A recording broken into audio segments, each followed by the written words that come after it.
Oh, wait, hold on. All right. You guys aren't under arrest because you're with press, okay? Okay. But we have to take you out of the circle. We're going to direct you in the direction that you need to go. Okay. Do not come back, okay? Do not come back. Do not come back, okay? Okay, got You're it. going to be arrested. Got it. All This right. is the crew right here. Let's go. Get your whole crew over here. Just three.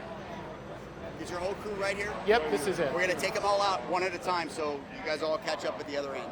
Walk straight down this way. We're going to walk, officers are going to walk you down that way, okay? Okay. So what I need from you is to put your hands behind your back. They're going to walk you. Okay, you hold on your papers. Hold on that.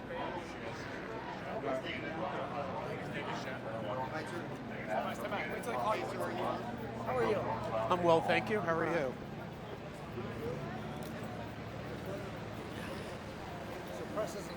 Yes. Jason Carroll, I've got you on the line. Jason, what's happening right now? Where are you? Well, I'm outside the perimeter, Laura. Again, I think you heard John Miller explain it, and I think he explained it best. As I was walking over to the officer, tried to explain who I was, identified who I was with. I turned. He said, "I'd like you to turn around." I turned around. I had my hands behind my back. They did not put me in zip ties, but they did grab both of my hands as I was escorted over to the side. They said, "You are being detained while we lead you out of this area. You are not allowed to be in this area." So they took me over to the side. They took down my name. They asked me where I was from. They get your basic information. And I said, "Am I being arrested?" He said, "No, you're not being arrested. You're being detained." And so there's that. As press, these are some of the things that you take a lot of risks as press. This is low on that sort of scale of risks, but it is something that I wasn't expecting, simply because we've been out here all day. I've covered any number of protests, and normally there's the officers put the press, realize that the press is there doing a job, so to speak. And but again, this is what happened. It did not last long. Felt a little longer than what it was, but there you have it. But we are now outside the perimeter, and the protest, at least at this point, is being concluded, getting back to the reason why we're here and reporting on why we were here.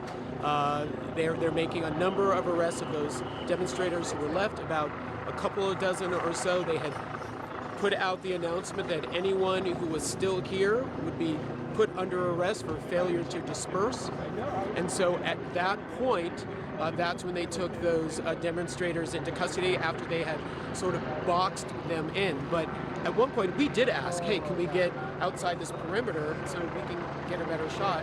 We were denied and told that we were not allowed to leave. And so at that point, as I told you before it happened, we would sort of play it by ear, and that's how it went down.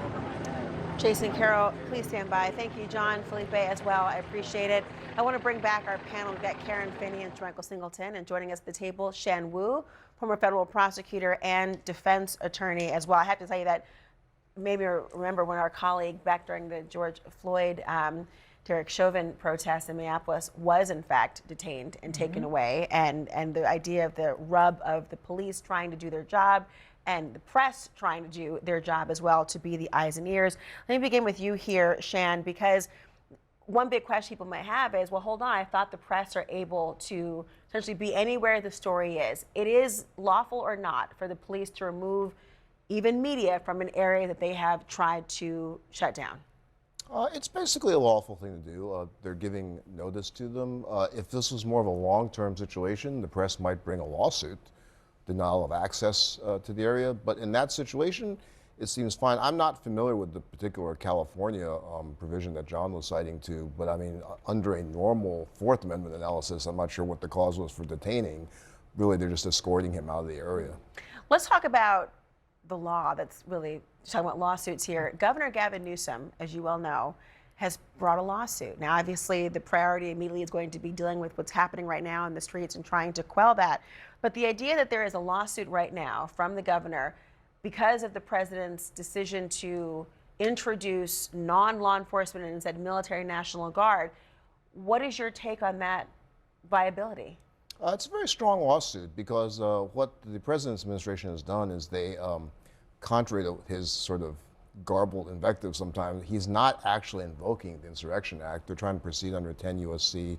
12406, which has very specific conditions for when you can federalize the National Guard, which is what he's done.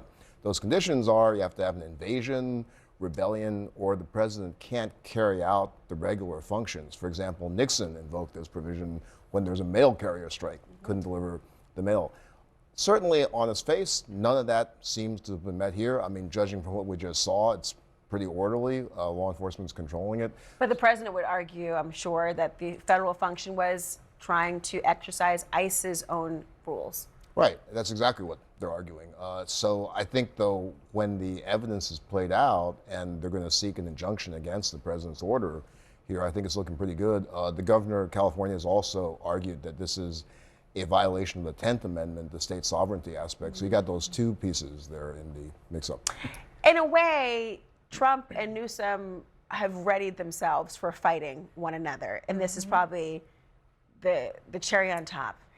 Sure, but I'm old enough to remember when Republicans were for states' rights, and they actually believed that the states should, that they have their own rights and we shouldn't be, telling them what to do. Also corporations, but apparently are private institutions. That's not Trump's America.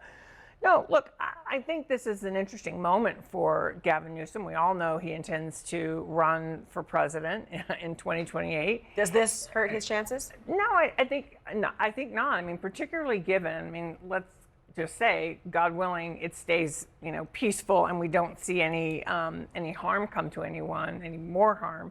I think he was able to, he's standing up to the president, which I think was the right thing to do, particularly because it's a reminder that this president keeps running afoul of the law. He keeps trying to push that limit, and he's lost quite frequently in court. So that'll be interesting to see how it plays out, particularly given that they were going after day laborers at Home Depot. This wasn't exactly an invasion across the border.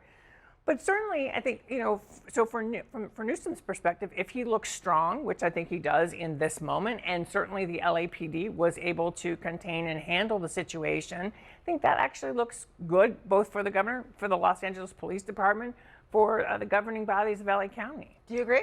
I think there's a clear political distinction to be made to the American people. I mean, Trump said he likes Gavin Newsom, but his politics are pretty bad. I would agree with that. I mean, Karen clearly is the expert on Democratic politics. I would follow her lead.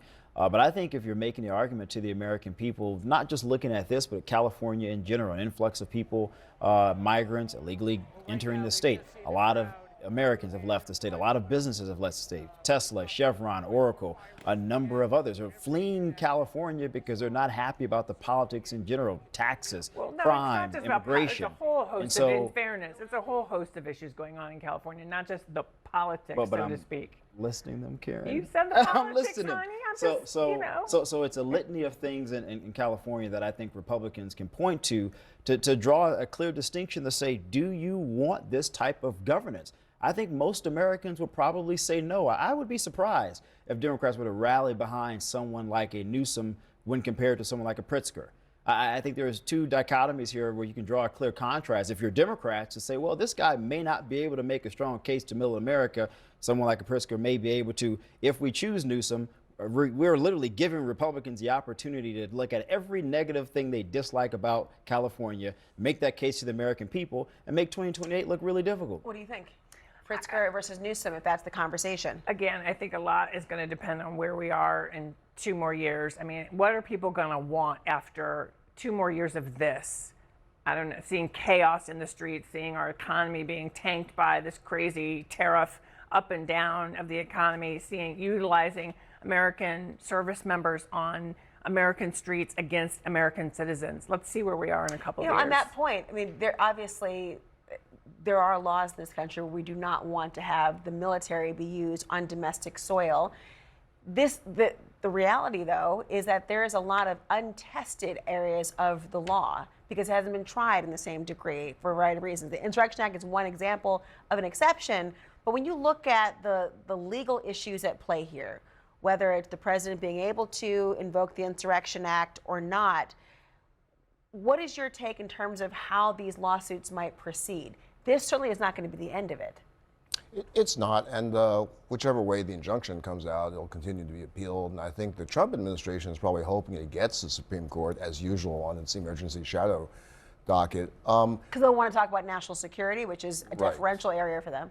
Yeah, exactly, which they're trying to sort of shoehorn everything underneath that here. And I think, some commentators have suggested that this specific invocation of the statute versus jumping right to the Insurrection Act is kind of like a testing the waters. It's a warm-up, and there's a double meaning to it, which is they can say if the protests got worse, they could say, hey, we tried this more modest measure and it didn't work, so now this gives us more basis to move to the Insurrection Act. So there's no question they're looking towards that. Again, I don't know that the president understands these distinctions, but the brain trust behind them does, and you can see the strategy, the tactics, and what they're doing.